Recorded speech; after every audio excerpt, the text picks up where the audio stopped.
Hey friends, welcome to Vine and Thorn Witch.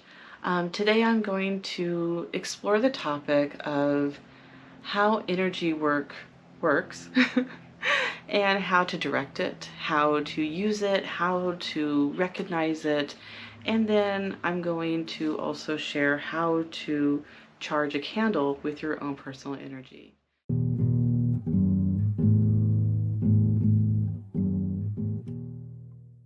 So to begin with, I want to say that there's a million and one ways for us to connect with our own personal energy, and magic is going to be unique to each practitioner. And so what I'm sharing today is just an idea.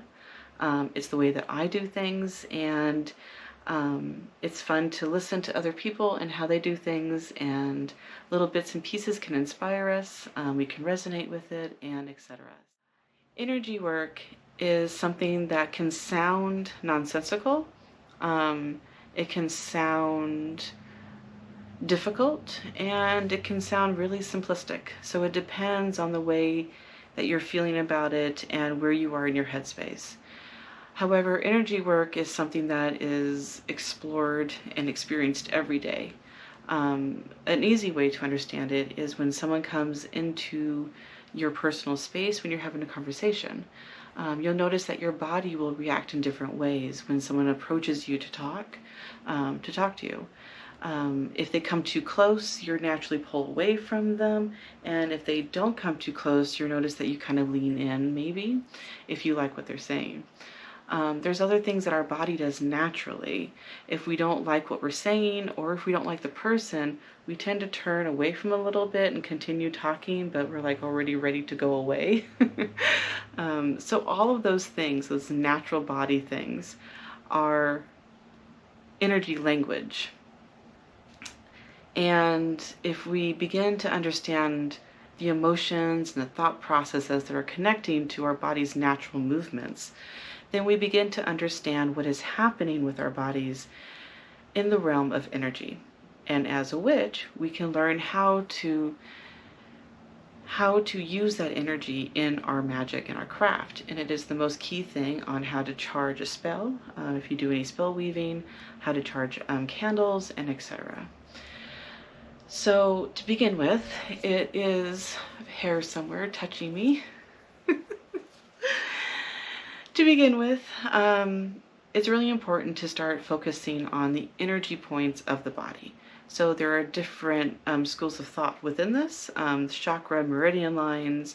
I've heard some people even call them ley lines, though I connect that with the earth.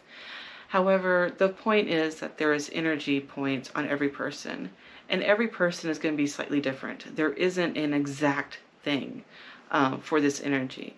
There are major ones through our torso, and there are major ones throughout our body.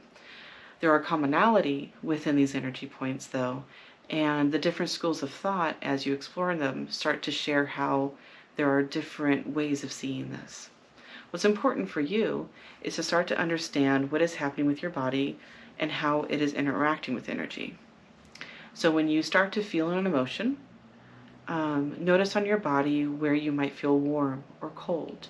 Do you have tingling somewhere? Most humans will have tingling in their hands, in their palms of their hands, or the palms of their feet.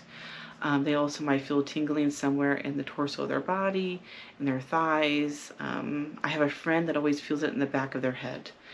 So understanding these energy points is like a doorway for you to understand where your personal energy most works from. Now there's a whole different journey in understanding that, so let's just stay in the very basic with this. So when you have grounded and centered, I have another video sharing a very basic ground and centering example. When you come to that center awareness after you grounded and centered, you will feel in your body where your energy strength is. And in this is where you want to focus on working on your energy coming from.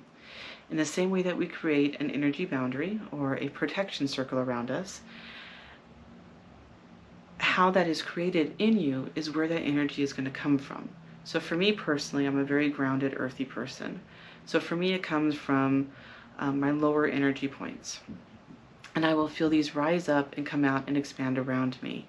I tend to bring them towards my heart and then out and around. That is my own personal practice. You have fun exploring yours. So bringing this into an actual thought process. As an example, I thought the candle would be the best way to do this. So one thing you want to do for sighted people is to use your eye magic. And that is why I chose the spiral. So when you're using your eye magic, you're allowing yourself to have something to focus on, something that is tangible that you can connect with physically, but also with your vision. Vision connects a lot to what we feel for sighted people. And in this, I'm going to try to share on a camera, which is probably really hard, how to draw this energy up. So after I have grounded and centered, we're going to bring that energy up to our heart. And we're going to feel the energy warm, for me warming, in the heart area. And then I'm going to bring words and emotion to it. So for me today, tomorrow is the full moon, and I want to bring awareness and thanks to the garden that I've been growing all season. So I have lots of herbs for teas and for my magic purposes, and I also have zucchini and tomatoes and all those really good things that we cook and that are very key for summer food.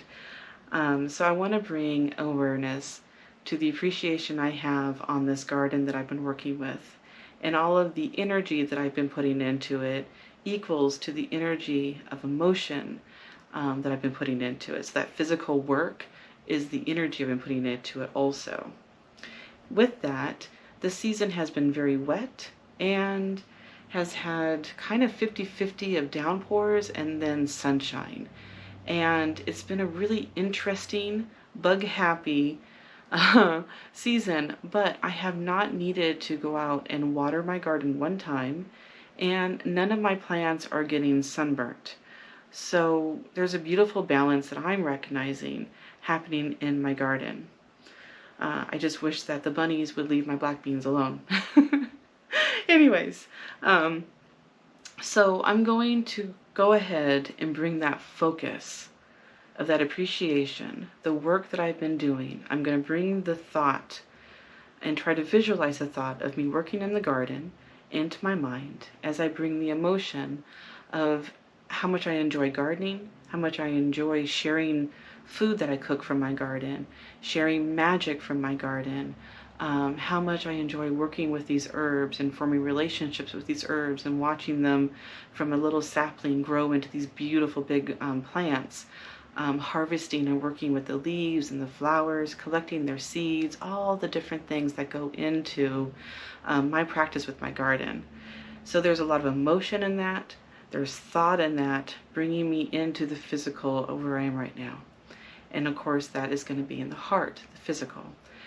So I'm going to go ahead and bring that focus to this candle. So I do a lot of breath work, so excuse my breaths. So I'm going to focus all of that energy, all of that appreciation going up into this candle. So I'm focusing right now on my lower energy of emotion, my center energy of self in the physical, and the higher energy of the thoughts. And I'm bringing all of that energy, all of that emotion into this candle as I focus on it. And then I'm going to bring it into balance, seeing those things as one, allowing the gratitude, the appreciation of the friendship of working with plants, of working with the soils, of working with earth, working with the season, and how that affects my life, my family's life, how it affects my magic, and how this entire story has affected me as a person. So I bring all of that thought form, all of that energy into this candle. So instead of focusing that protective circle going around us, I'm focusing all of that energy going into the candle. As an amethyst, I focus on the awareness that this candle is also its own creation. So wax is from the earth. This is a beeswax. It comes from bees. And so I don't want to force my energy into it. I'm connecting with it. In the same way that I will shake someone's hand, there's a consent in the joining of hands and the shake. So bringing that awareness. And then I'm going to focus my energy stopping as I breathe.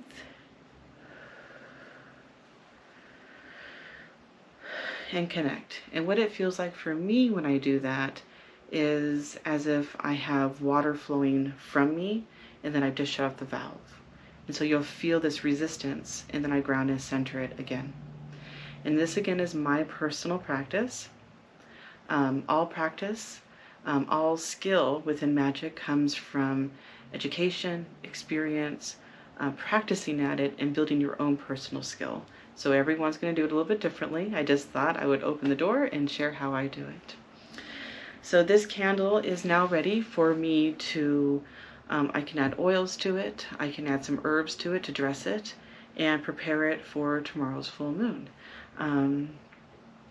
So your energy is your personal signature in your own personal life, in your own life journey, your experiences, and all those things that tie into your personal story.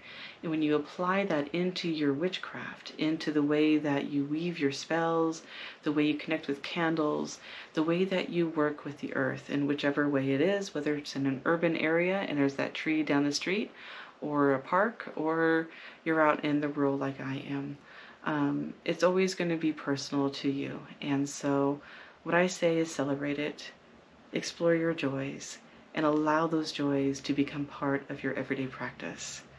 It is what becomes a strength in who you are. So hopefully this was helpful, and that you are having a beautiful day or night wherever you are, and happy witching.